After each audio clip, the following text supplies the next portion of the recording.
السلام علیکم۔ میں آج آیا ہوا ہوں مفتی نوید طارق صاحب کے پاس، اور آج ہم ان سے عقیدہ ختم نبوت اور حضرت عیسیٰ علیہ السلام کے بارے میں گفتگو کریں گے۔ جی تو میرا پہلا سوال ہے، ختم نبوت کا معنی کیا ہے؟ بسم اللہ الرحمن الرحیم، الحمد للہ والصلاۃ والسلام علی اہلہ۔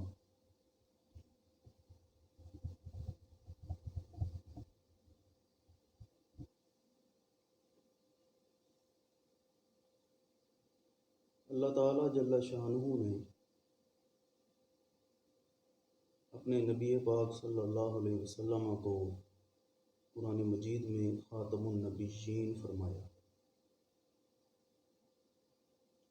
جناب رسول اللہ صلی اللہ علیہ وسلم نے احادیث مبارکہ میں خاتم النبیین کا جو معنی بیان فرمایا، اس سے صحابہ کرام، تابعین، تبع تابعین، ائمہ مجتہدین، فقہاء، مفسرین، محدثین، حتیٰ کہ امت محمدیہ کے ہر خاص و عام کو ان معانی کا علم ہے۔ وہ اتنے مشہور اور معروف معنی ہیں کہ ہر چھوٹے سے چھوٹا بچہ بھی امت کا اس معنی سے واقف اور آگاہ ہے۔ جناب رسالت مآب صلی اللہ تعالیٰ علیہ وسلم نے خاتم النبیین کا معنی مختلف احادیث میں، مختلف پیرائے میں، مختلف انداز کے ساتھ اپنی امت کو سمجھایا۔ بخاری و مسلم کی حدیث پاک میں آیا ہے، نبی پاک صلی اللہ علیہ وسلم نے فرمایا،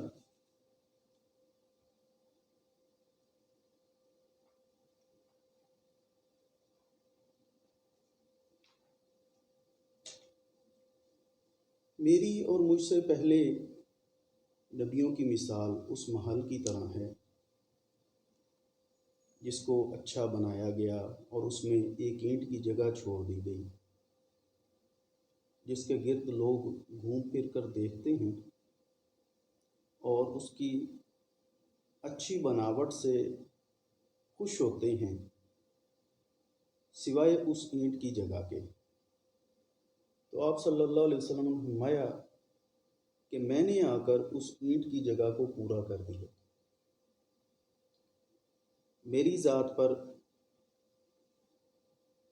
نبوت کے محل کی تعمیر ختم ہو گئی اور مجھے نبوت عطا فرما کے اللہ تعالیٰ نے انبیاء اور رسول کا سلسلہ ختم فرما دیا۔ اب اگر اس حدیث پاک میں غور کیا جائے تو جناب رسالت مآب صلی اللہ علیہ وسلم نے نبوت کو ایک محل سے تشبیہ دی اور انبیاء کرام علیہم السلام کو اس محل کی اینٹوں کی جگہ قرار دیا اور خود کو اس محل کی آخری اینٹ کی جگہ قرار دیا۔ اور یہ تو ہر ذی شعور جانتا ہے، جب کسی عمارت میں آخری اینٹ تک لگا دی جاتی ہے، عمارت مکمل ہو جاتی ہے، اس میں کسی اور اینٹ کی گنجائش نہیں رہ جاتی۔ یہی وجہ ہے کہ جناب رسالت مآب صلی اللہ علیہ وسلم نے فرمایا کہ میں آخری نبی ہوں، میرے بعد کوئی اور نبی نہیں ہے۔ اب اس میں اگر اس لحاظ سے غور کیا جائے، نبی پاک صلی اللہ علیہ وسلم نے خود کو آخری اینٹ کی جگہ قرار دیا، تو سلسلہ نبوت کے جتنے بھی افراد تھے وہ سب آپ سے پہلے ہو گزرے، اپنے اپنے وقت پر پیدائش اور ولادت ہوئی، اپنے اپنے وقت پر نبوت سے سرفراز فرمائے گئے، اور خود کو جناب رسالت مآب صلی اللہ علیہ وسلم نے بیان فرمایا کہ میں قصر نبوت کی آخری اینٹ کی جگہ آیا ہوں۔ آخری اینٹ کے بعد کسی اور اینٹ کی گنجائش نہیں ہوتی، تو قصر نبوت مکمل ہو چکا، اور جناب رسول اللہ صلی اللہ علیہ وسلم کے بعد کسی اور نبی اور رسول کی کوئی گنجائش نہ رہی۔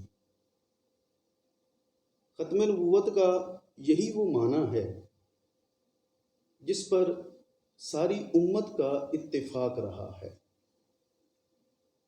ایک اور جگہ جناب رسالت مآب صلی اللہ علیہ وسلم نے فرمایا کہ رسالت اور نبوت ختم ہو چکی ہے۔ میں اس حدیث پاک کے الفاظ پڑھ دیتا ہوں۔ ان الرسالۃ والنبوۃ قد انقطعت، بے شک رسالت اور نبوت تحقیق ختم ہو چکی ہے۔ فلا رسول بعدی ولا نبی، تو میرے بعد نہ کوئی رسول ہے اور نہ کوئی نبی۔ اب ذرا غور کیجئے، آپ فرماتے ہیں رسالت اور نبوت ختم ہو چکی ہے، تو آپ سے پہلے انبیاء کرام کو عطا فرمائی گئی، آپ کو بھی عطا فرمائی گی رسالت اور نبوت، اور جب آپ کو عطا فرمائے گی اب آپ فرماتے ہیں اپنے زمانہ اقدس میں کہ یہ ختم ہو چکی ہے، جس کا واضح مطلب یہ ہے کہ یہ رسالت اور نبوت، یہ منصب، یہ اعزاز جناب رسالت مآب صلی اللہ علیہ وسلم کے بعد کسی اور کو نہیں دیا جائے گا۔ اب یہاں پر ایک جو عام مغالطہ ہے، میں اس کے بارے میں کچھ بیان کر دیتا ہوں۔ ہمارے ہاں ختم نبوت کا معنی یوں بیان کیا جاتا ہے کہ جناب رسول اللہ صلی اللہ علیہ وسلم آخری نبی ہیں، آپ کے بعد اور کوئی نبی نہیں آئے گا، اور کوئی نبی نہیں ہوگا، اور کوئی نبی نہیں آئے گا۔ اب اس پر یہ اعتراض اٹھایا جاتا ہے کہ احادیث میں جن کی تعداد حد تواتر تک پہنچتی ہے، یہ بیان آیا ہے کہ قیامت کے قریب آخر زمانہ میں حضرت عیسیٰ علیہ السلام تشریف لائیں گے، تو نبی تو آ گیا، عیسیٰ علیہ السلام نبی ہیں، اور رسول اللہ صلی اللہ علیہ وسلم نے خود فرمایا کہ وہ آئیں گے۔ ایک طرف یہ احادیث ہیں، دوسری طرف آپ ہی کا فرمان ہے کہ عیسیٰ علیہ السلام آئیں گے۔ ظاہر سی بات ہے عیسیٰ علیہ السلام نبی ہیں، تو نبی آ گئے۔ یہ وہ بات ہے جسے ہر فورم پر قادیانی اور منکرین ختم نبوت جو ہیں پیش کرتے ہیں، اور اس بات کے ذریعے سے ہمارے سادہ لوگ مسلمان بھائیوں کو مغالطوں میں ڈالتے ہیں۔ جناب والا، میں نے حدیث پاک کے جو الفاظ پڑھے اس میں ہے کہ رسالت اور نبوت ختم ہو چکی ہے۔ کب آپ نے فرمایا؟ جب آپ کو عطا کر دی گئی، تو مطلب یہ ہے کہ مجھے عطا کر دیے جانے کے بعد رسالت اور نبوت ختم ہو چکی ہے، عیسیٰ علیہ السلام کو آپ سے پہلے عطا کی گئی تھی۔ بالکل۔ تو آپ کے بعد عیسیٰ علیہ السلام کے موجود ہونے کا یا تشریف لانے کا یہ مطلب ہرگز نہیں ہے کہ ان کو آپ کے بعد نبوت دی جائے گی۔ تو اس سے ہمارے ہاں جو ختم نبوت کا عام معنی بیان کیا جاتا ہے اس کی وضاحت ہو جاتی ہے۔ ہم لوگ کہتے ہیں کہ نبی پاک صلی اللہ علیہ وسلم خاتم النبیین ہیں، آخری نبی ہیں، آپ کے بعد کوئی نبی نہیں، مطلب یہ ہے کہ جو کوئی نبی نہیں، مطلب یہ ہے کہ آپ کے بعد کسی کو نبوت نہیں دی جائے گی۔ جی بالکل۔ تو عیسیٰ علیہ السلام کا آنا یہ اس بات کی دلیل نہیں ہے کہ انہیں آپ کے بعد نبوت دی جائے گی، انہیں تو آپ سے پہلے دے دی گئی ہے۔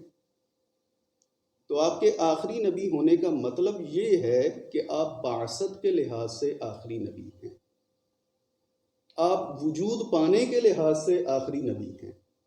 عیسیٰ علیہ السلام کی بعثت بھی آپ سے پہلے ہوئی ہے، ان کا وجود بھی آپ سے پہلے ہوا ہے۔ تو اب ختم نبوت کا مطلب اور رسول اللہ صلی اللہ علیہ وسلم کے آخری نبی ہونے کا مطلب یہ ہوا کہ آپ کے بعد کوئی ایسا شخص موجود نہیں ہوگا جسے نبوت دی جائے۔ تو یہ وہ معنی ہے ختم نبوت کا جس پر ساری امت کا اتفاق ہے۔ جناب رسالت مآب صلی اللہ علیہ وسلم نے مختلف انداز سے یہ معنی سمجھایا ہے، اور آپ ہی کے زمانہ میں آپ کے اعلان نبوت کے بعد جن لوگوں نے نبی ہونے کا اعلان کیا، جناب رسالت مآب صلی اللہ علیہ وسلم نے ان کے خلاف لشکر بھیجے، ان کے ساتھ قتال ہوا اور انہیں قتل فرمایا۔ جی